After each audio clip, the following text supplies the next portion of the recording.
अभी हमारे आदरणीय मंत्री सिरसा जी ने कहा कि केजरीवाल बेवकूफ आदमी था। मैं इनसे बिल्कुल सहमत नहीं हूं, कतई सहमत नहीं हूं जी। बहुत गलत बात कही इन्होंने, केजरीवाल को बेवकूफ कह दिया। बिल्कुल बेवकूफ नहीं थे वो, इतने समझदार थे। उस व्यक्ति को ये पता था कि लोगों की भावनाओं के साथ कैसे खेला जाता है।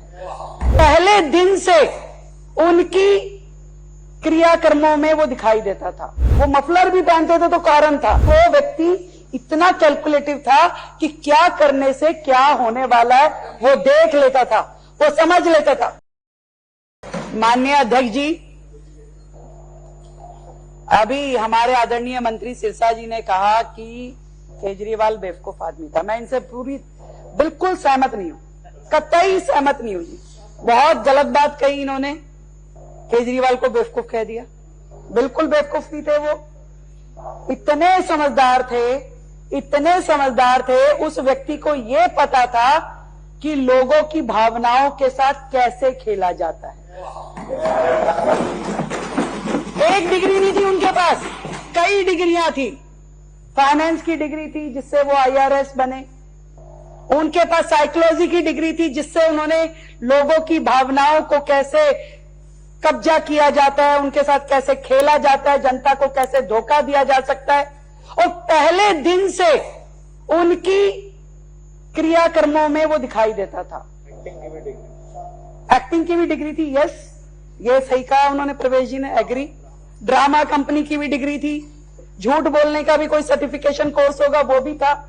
इतना पढ़े लिखे समझदार व्यक्ति थे वो कि उनका एक एक किया हुआ कृत्य किसी ना किसी कारण के कारण होता था। वो मफलर भी पहनते थे तो कारण था, वो 2 नंबर फालतू की शर्ट भी पहनते थे तो कारण था, वो 2 रुपए का पेन जेब में रखते थे कारण था, छोटी सी कार रखते थे कारण था, गंदी टूटी चप्पल पहनते थे तो कारण था, हर चीज का कारण था। भूखे रहते थे तो कारण था, खाते थे तो कारण था, गाते थे तो कारण था, और खांसते थे तो कारण था, हर चीज के पीछे वो व्यक्ति इतना कैलकुलेटिव था कि क्या करने से क्या होने वाला है वो देख लेता था, वो समझ लेता था वो। और तिरंगे की छांव में जिस तरीके से उन्होंने स्क्रिप्ट लिख करके देश की जनता को बेवकूफ बनाया, रामलीला मैदान से जो कहानी शुरू करी उसको हम सब ने देखा। कैसे ईमानदारी की, देशभक्ति की, त्याग की, तपस्या की, सेवा की बातें कर करके पूरे देश को उसने बेवकूफ बनाया। लोगों को लगा अरे ये तो देवता आदमी है, कहां धरती पे पैदा हो गया, इसको तो तुरंत यहां से सीधा विधानसभा पहुंचा।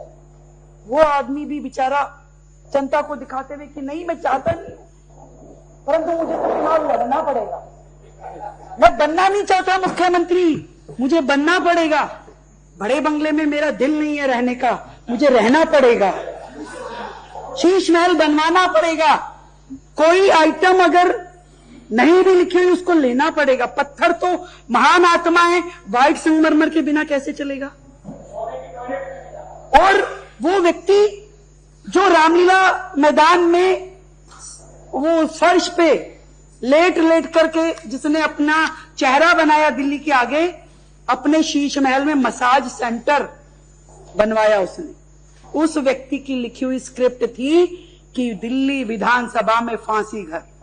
एक बात से सहमत हूं, जरूर रात को उसको सपना जरूर आया होगा, क्योंकि आइडिया जनरेशन का एक टाइम होता है। तो वो आइडिया जनरेट हुआ कि अरे ऐसा कर सकते हैं। जैसे उसने देखा कि भाई ये 2 पिलर हैं, ये लिफ्ट है, ऐसे इमेजिनेशन कई बार बादलों में होती है, कई बार पहाड़ों में होती है, ऐसा लगता है कुछ फिगर बन रही है, ऐसी फिगर उसके दिमाग में बनी। तुरंत उसने तय कर लिया कि ये तो फांसी घर है, ये फांसी घर है। तो फांसी किसकी लगी, ये उसने सोचा भी शहीदों की लग सकती है, क्योंकि वो तो ये सोचते थे कि मैं भगत सिंह के विचारों का वारिस हूं। और भगत सिंह की फोटो पीछे लगा के उन्होंने लगाई तो लगाई, बाद में उनकी बीवी ने भगत सिंह की और उनकी दोनों की फोटो लगा दी कि ये 2 हैं देश के लाल।